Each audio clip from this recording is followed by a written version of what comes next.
Transportation and equity go hand in hand, and building in more choices to make it easier for people to get around is critical for cities in the 21st century. In order to create just and sustainable cities for all, we have to ensure accessibility as a precursor to realizing human rights. As we grow our cities and our population becomes more dense, it's going to put strain on the infrastructure. So we must address that issue up front now.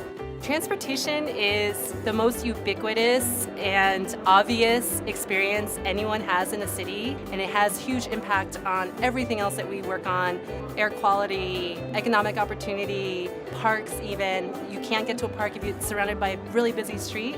Now what you're starting to see is a new road order, and instead of cars on top, we're now flipping that script and using our streets to prioritize people on foot, people on bike, people taking transit.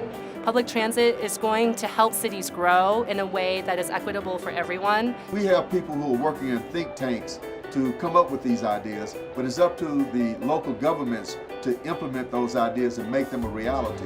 All the technical solutions exist. What we need is the political will and the kind of cross-sectoral partnerships with philanthropy, with private sector, as well as civil society, and with disabled persons organizations on the ground to help create those solutions.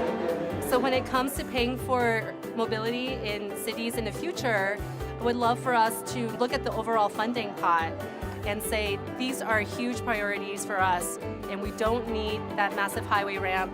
We really need more sidewalks and bike lanes, and that's what we're going to invest in. I think it's very clear that the urban agenda is really about transforming our values. So we have to assess the dominant attitudes that limits our ability to implement this really ambitious agenda.